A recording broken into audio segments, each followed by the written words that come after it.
রাধে রাধে, শুভ সকাল বন্ধুরা। তোমরা সবাই কেমন আছো? আশা করি খুব ভালো আছো। আমিও খুব ভালো আছি। মুর্শিদাবাদের ছোট্ট একটি গ্রাম থেকে আমি মেনকা, আমার চ্যানেলে তোমাদের সবাইকে স্বাগতম। তো আজকের ভিডিওটা শুরু করেছি, দেখো স্নান টান করে নিয়েছি, পুজো করে নিয়েছি। পুজো করে তারপরে হচ্ছে কি যে রান্নাঘর থেকে আজকের ভিডিওটা শুরু করলাম। তো রান্নাঘরে কি করছি বলো তো? এগুলো হচ্ছে চিড়ে। তো চিড়েগুলো অনেক দিন থেকেই বাড়িতে রাখা আছে।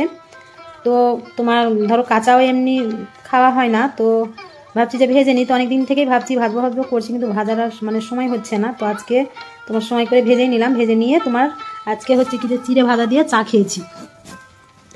তো তার জন্যই ভেজে নিলাম চিড়েগুলো। আর না ভাজলে তোমার এখন বর্ষাকাল, তো মুখে দিয়ে একটু দেখলাম তো একটু তেতো তেতো লাগছে, কিন্তু ভাজার পর ঠিক হয়ে গেছে। তো যদি আরও দেরি করে দিতাম ভাজতে তো একদম খাওয়া যেত না। তো তার জন্যে আজকে ভেজে নিলাম। ভেজে নিয়ে ভালো করে মাখিয়েছি তোমার পেঁয়াজ, চানাচুর, আদা, লঙ্কা দিয়ে। তো বেশ ভালোই লাগছিল। আর লাল চা করেছি আজকে, আদা দিয়ে লাল চা করেছি, খুব সুন্দর লাগছিল চিড়ে ভাজা দিয়ে লাল চা খেতে।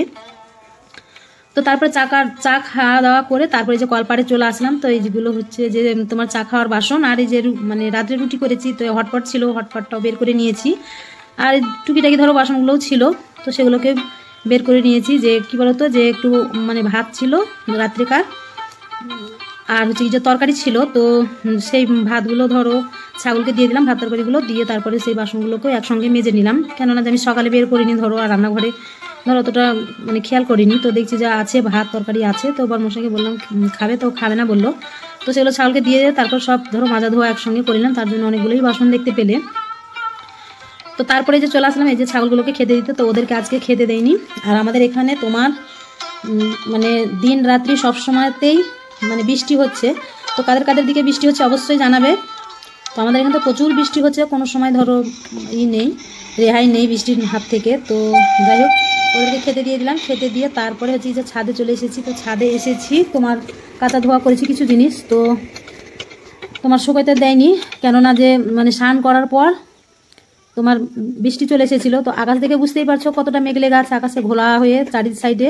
তো তোমার মানে একটু ভাবলাম যে জিনিসগুলো দিয়ে দিই, কেননা রোদ নেই, কিন্তু আমাদের ছাদে প্রচুর বাতাস হয়। তো তার জন্য ভাবলাম যে পাতলা পাতলা কয়েকটা জিনিস আছে, তো সেগুলোকে মেলে দিই, তো বাতাসে ঝরঝরে হয়ে যাবে। তো তার জন্যই মেলে দিয়েছিলাম। তো যাই হোক, জিনিসগুলো শুকিয়েও গিয়েছিল, মানে একটু ফাঁকা করেছিল, কিন্তু রোদ হয়নি।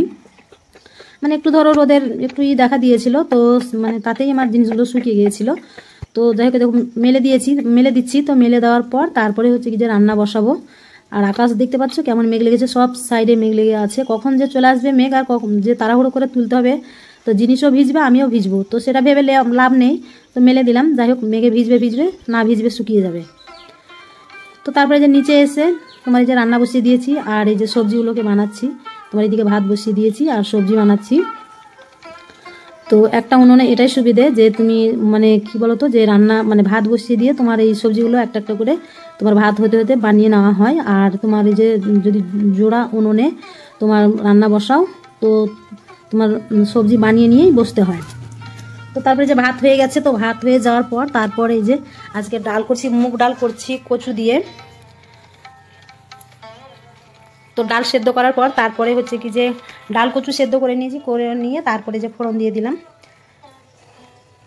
তো ডালটা হয়ে গেলে তারপরে হচ্ছে কি যে আরও সব তরকারি করব। তো তোমার এই যে ভেন্ডি ভাজা করেছি, আর হচ্ছে আলু আর কাঁচা কলা ভাজা করেছি। আর তোমার এদিকে দেখতেই পেলে যে কচু আর মুগ ডাল করলাম। তো এখন ধরো ভেন্ডিটাকে ভেজে নিচ্ছি। তো ভেজে নেওয়ার পর এদিকে তোমার আলু আর হচ্ছে কি যে কলা সেদ্ধ করেছি, একটু ভাপ দিয়ে নিয়েছি। তো ভাপ দিয়ে নিয়ে রেখে দিয়েছি। তো তারপরে ভেন্ডি ভাজাটা করে নিলাম, করে নিয়ে তারপরে যে আলু কলাটাকে ভেজে নেবো ভালো করে। তো লাল লাল করে ভাজবো। আর একটু যদি কলা ভাজা একটু ধরো একটু কড়া কড়া করে ভাজা যায়, একটু আস্তে আস্তে তোমার আঁচ দিয়ে, তো কলাগুলো বেশ খেতে সুন্দর লাগে। তো তার জন্য আলুটাকে আমি ধরো সবার শেষে করলাম ভাজা, যে তোমার ভেন্ডি ভাজাটা হয়ে যায় তারপরে যে তোমার উনুনে যে ধরো আঁচ আছে, তো আর আঁচ দেবো না, তো ওই আঁচের মধ্যেই আস্তে আস্তে হবে। তো তার জন্য ওটাকে লাস্টে করলাম। তো তারপরে যে রান্না করে তোমার এই যে ঘরে চলে এসেছি। তো ঘরে এসে তোমার এখনও কোনো কাজ করিনি। তো ভাবলাম যে জিনিসগুলো শুকিয়ে গেছে, তো জিনিস আর ছাদে রেখে লাভ নেই, কেননা যে কখন যে মেঘ চলে আসবে তখন আমার শুকনো জিনিস সব ভিজিয়ে দিবে। তো তার জন্য রান্না করে নিয়ে তারপরে দেখছি যে আকাশে খুব ধরো মানে মেঘ লেগেছে। তো তার জন্য ভাবলাম যে আগে জিনিসগুলোকে নিয়ে এসে গুটিয়ে রেখে দিই। তো জিনিসগুলো নিয়ে চলে এসেছি। তো নিয়ে এসে তারপরে যে ভাঁজ করে তোমার সমস্ত জিনিস গুছিয়ে রেখে দেবো। তো গুছিয়ে রেখে দিলেও তোমার ধরো জায়গাটাও ফাঁকা হয়ে যাবে, আর জিনিসগুলো নিজের নিজের জায়গায় রেখে দিলে দেখতেও বেশ ভালো লাগবে, আর ঘরটাও ধরো ঝরঝরে হয়ে যাবে। তো তো তার জন্যে যে এনে তোমার ভাজ টাজ করে তোমার যে যেখানে থাকে সেখানে আবার ধরো সব সাজিয়ে গুজিয়ে রেখে দিচ্ছি। তো রাখার পর তো তারপরে আবার ধরো মানে কি করব বলো তো, যে ঘরগুলোকে ঝাড় দিয়ে নিব। ঘরগুলো ঝাড় দিয়ে নিয়ে তারপরে হচ্ছে কি যে তোমার সব কাজ আজকে করে নেবো। কেননা যে মানে ধরো আকাশে ধরো মেঘ মেঘ করছে আর তোমার কখন ধরো বৃষ্টি চলে আসছে, তো আকাশে মেঘ লেগে আছে কিন্তু আমি জিনিসগুলোকে সব নিয়ে এসে ধরো ভাজ টাজ করে রেখে দিচ্ছি। কিন্তু মেঘের আগে ভাবছি যে আমি কাজগুলোকে করে নিয়ে তারপরে গা ধুয়ে নিব। গা ধুয়ে নিয়ে এসে তারপরে তোমার একটু বসবো আর খাওয়া দাওয়াটাও করবো। তো খাওয়া দাওয়াও করিনি, কিন্তু করেছে মেয়ে তো স্কুলে চলে গেছে, ছেলে মেয়ে স্কুলে চলে গেছে, কিন্তু বর্মশাইয়েরও খাওয়া হয়ে গেছে, কিন্তু আমি বাকি আছি। তো কাজগুলোকে করে নিই, দিয়ে গা ধুবো। গা ধুয়ে তারপরে হচ্ছে কি যে খাবো ভাত। তো তারপরে যে দেখো মানে জিনিসগুলোকে রেখে দিয়ে একটু বিছানা ঝেড়ে নিয়েছি, কিন্তু বাড়িতে ছেলেপুলে থাকলে যা হয়, তো চাদরটা একটু গুটিয়ে দিয়েছিল, তো সেটাকে আমি শার্ট করে দিলাম। তো শার্ট করে দিয়ে যে ঘরগুলোকে বলতে বলতে চলে আসলাম ঝাড় দিতে। তো ঘরগুলোকে আগে ঝাড় দিয়ে নিই। তো সকালে তো ধরো ঘর ঝাড় মোছা সবই করেছি, তো একবার ঝাড় মোছা করে তো হয় না, তো ঘরটা মুছি আমি একবার। ধরো এমনিতে ধরো সাহান নেই, তো সাহান না থাকার কারণে ঘর তোমার একটু যদি ধরো মানে সাহান ঘরে দেখবে একটু ধুলোবালি হলে বোঝা যায়, কিন্তু আমার ঘরে সেটা বোঝা যায় না, কেননা যে সাহান নেই তার জন্যে। কিন্তু তাও আমি ধরো একটু মন খুঁতখুত করে, তো সকালে ঝাড় দিই, কিন্তু আবার তোমার একবার ঝাড় দিয়ে নিই।